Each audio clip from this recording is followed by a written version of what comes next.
Hello everyone, and thank you so much for joining me for another video. Today I am sharing our 2022 annual budget.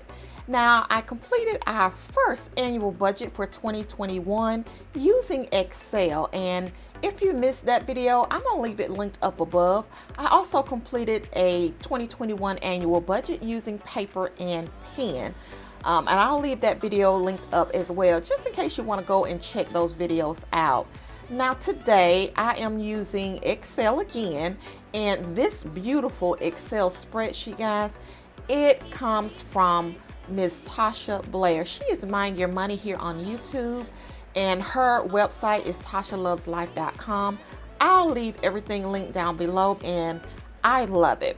So what I'm going to be doing, of course, I'll be looking over at the screen so that I can walk through our 2022 annual budget with you guys.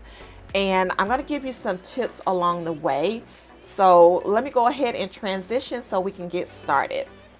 All right, guys, so I am at the annual budget where all of the expenses are logged in. But down here, you have the tabs. It says income and expenses. Now, you can move this over back and forth. And the reason why I have the income tab first, I'm going to go ahead and click on it, is because when you're doing your annual budget or any budget, you want to make sure you go ahead and, review your income. You want to make sure that you are planning off the lowest income that you expect to receive. So I say use your base income, and any like overtime or bonuses, count that as extra once it's truly received. But if you're going to do a budget, then using that minimum income as a baseline, it'll give you a better outlook on what you truly have coming in. And then, of course, your expenses. You'll be able to see, with your income, what you need to cut, because a lot of times with your overtime and bonuses, it can fluctuate. So again, when you're planning out your budget, try to make sure you plan off of the minimum. So right here, this is the income spreadsheet. So I have Hubs, Me, and it has variable.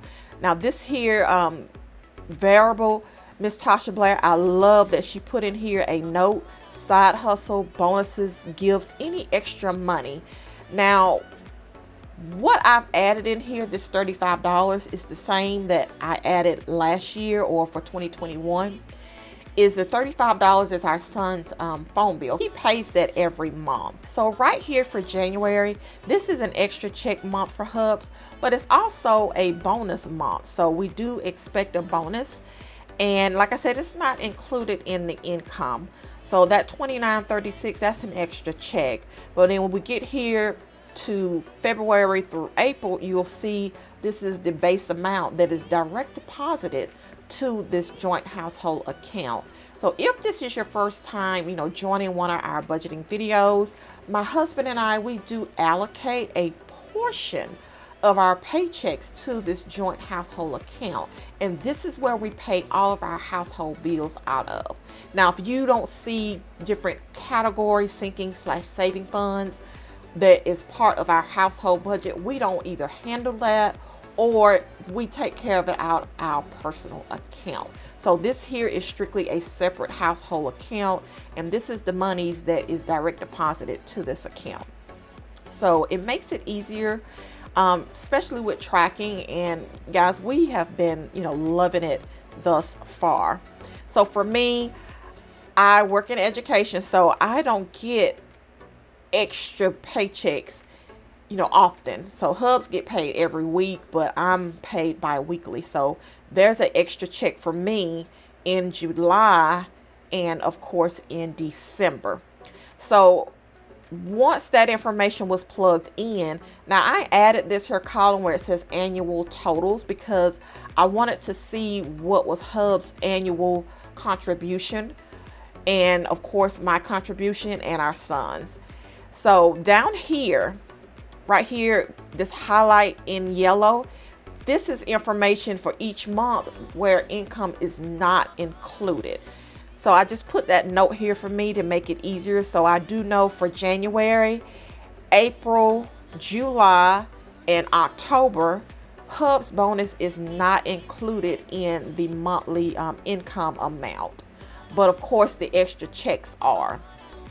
And right here, just looking at the totals, okay, so it shows here the total for the month that we're working with for January is $45.71 minimum. We know it should be more than that because of the bonus, but I found that sometimes the bonus, it'll come the next month, so I have to count it in the month that it's received. So that's the reason why it's good to, do your budgeting off of your minimum, income, that base income.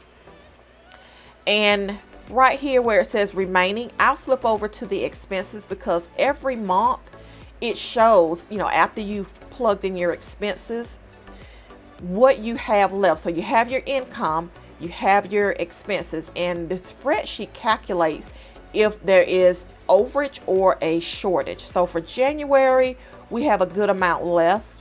February, we have less than $100. March, we have a little bit of money left as far as, plugging in our expenses. But when we get here to April, you'll see we're short $68.22. And I'm okay with seeing it this way, because I do know we are still expecting a bonus from Hubs. Now, what happens if we don't get that bonus in April? Well, if we need to reduce, say here for extra savings, if we need to reduce the extra amount that we want to put in savings, we can do that temporarily and make up for it for the next month. So there's ways that you can, make sure that your budget works if there, is a shortage. But like I said, this here is just a planned amount, and it gives me an outlook of what to expect. And I can at least get a jump start on, okay, we need to do something about this if, this happens. So there's always a plan, B, if plan A doesn't work. And sometimes you have some plan C and D. So you want to make sure that, you are ready. So then when we get down here, everything else, it looks good. We get down here for November. November, it shows, okay, $81.24. We're short, but there's no extra check this month and there's no bonus. So what would you do in this situation if you know you're going to be short, $81? Well, I can look at this and say, okay, for October, we may have to do what we call a rollover. So I love this spreadsheet, guys, because again, it gives you an outlook of what you have coming in and your expenses, and you can go ahead and start, planning to cut if you have those shortages in a certain month. So here, overall, that's why I want to put this annual total here.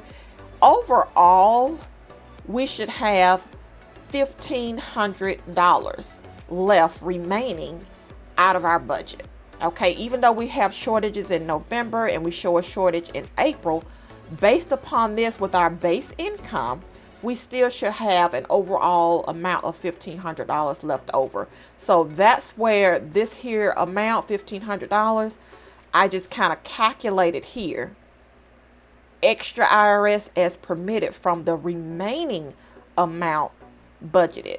So for this month here in January, if we have $259 remaining, I can see we can do an extra amount of $165 to the IRS, and then I put here an extra amount to our savings challenge if the bonus is received. So these little notes here are for me, and like I said, I love this spreadsheet because it gives me an outlook of what I need to do.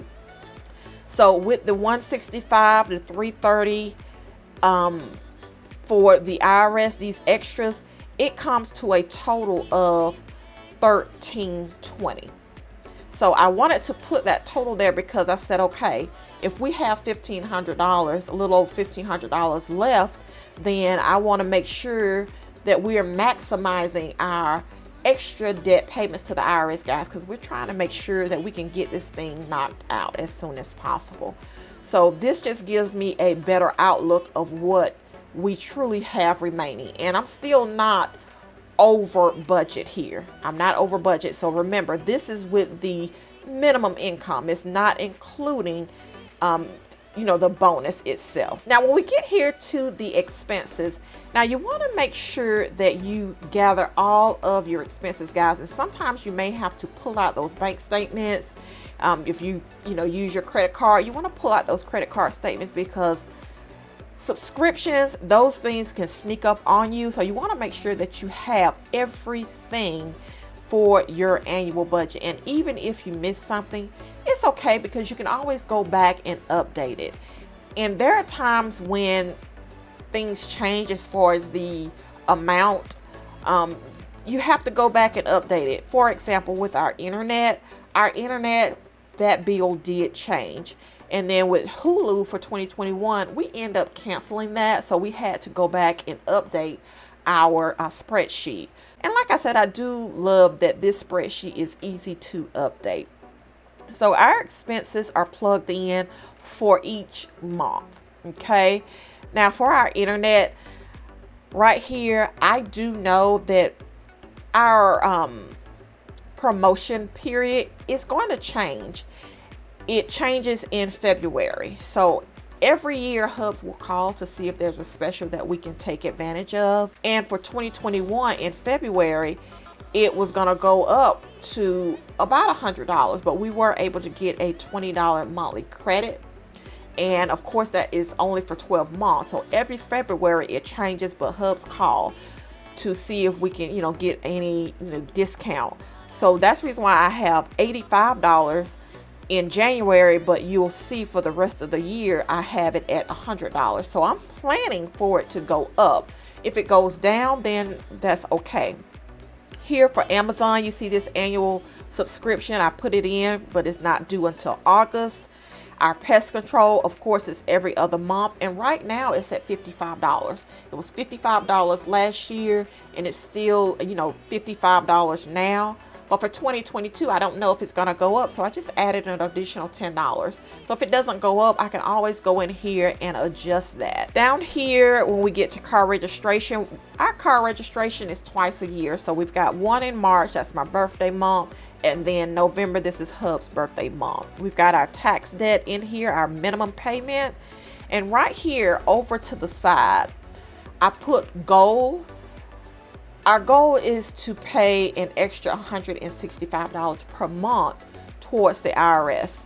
And remember, here on this here income page, I put on here extra IRS as permitted from the remaining amount. So if it's not permitted, like for the month of February, we know right now it's showing $88. It's not going to permit us to do $165. So for May, it's showing $329.76 that we have, even though I said $330.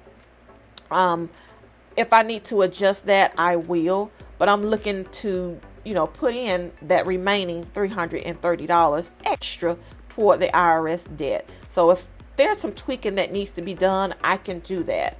And this is just only by a few cents, so I do know that we should be okay with that. So back over to the expenses now. I've got groceries allocated. Now, there are 5 weeks in January, so I added an extra $100. So each time there's an extra week, I wanted to account for it ahead of time. With an annual budget, it's easy to go ahead and, be thinking about those things ahead of time and go ahead and plug in your numbers. Right here where I've got savings fund, I just highlighted that. And everything below is our saving funds. So we have our emergency fund, which is the regular $50 that's automatically taken out of this account. That's the minimum, but every month I do try to, round it up. So we'll see how that works. Our pets, they get $50 every month. And then our taxes. Now this here section, this category taxes is new. This is not our tax debt. Our son has graduated college, guys. Many of you all know he is done. Now, that means we are going to have a difference in our taxes. So We don't want to get caught up owing the IRS again, guys. So this is where tax planning come into play. Now we are planning $50 a month to put aside, even though that's like $600 a year. We don't know what our tax situation is going to look like. So we're trying to prepare ahead of time. So even though this will be more so for the 2023 tax return, we do want to get ahead of it and not, put blinders on to say, okay, we should be okay. No, we want to make sure that we're going to plan for our change. So we won't have those tax deductions, those education credits. We won't have that. So again, it's just, one of those things that you do try to plan for. And I'm just hoping that, we pan out okay. But like I said, if we don't need this, then we won't continue it. But I think that just having the tax account is a great idea, just to see where we're at with our taxes. Now for vacation, our vacation, we temporarily, stopped the vacation for 2021, but it's back, guys. So we plan on going on vacation in 2022. So we want to go ahead and plan for it. Our savings challenge. Now, if you missed our savings challenge video, I'll leave it linked up. So for 2022, I've already revealed our savings challenge, and I went ahead and just added in some money for our savings challenge. And that's one of the tips that I gave. If you do an annual budget, just like you're planning for everything else, go ahead and plan for your savings challenges. And I just think it's awesome. That's a great way to go ahead and know that, this is earmarked for savings. And even though it's not the full amount, we have already, rolled over some monies from our 2021 closeout. And if you missed that video of our 2021 savings challenge closeout, I'll leave it linked up above, because I share with you guys, what we're planning on doing with that money. And one of the things is to, roll over so we can get a jump start on our 2022 quarterly savings challenge. And right here, like I said, the annual total section, I love seeing this. Right here, the annual total, for expenses is at the, $50,915.46.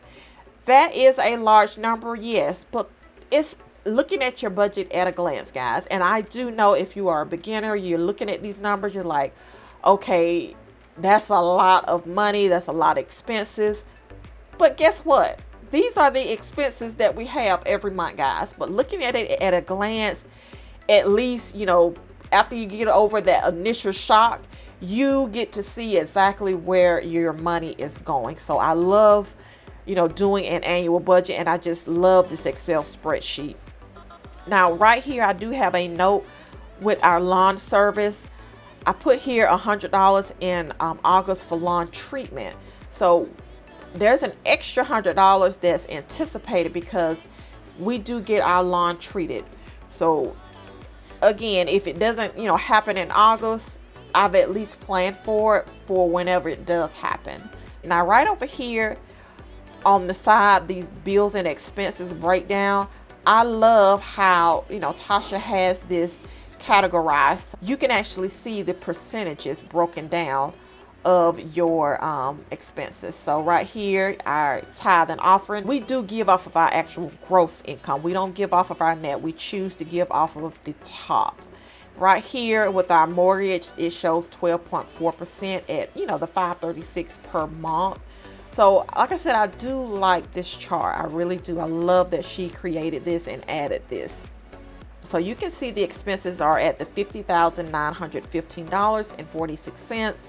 But back over here to the income page, our income, you see we have more income. So the income is at the $52,472. So that is awesome to always have that income much more than your expenses. So this is a easy spreadsheet, guys.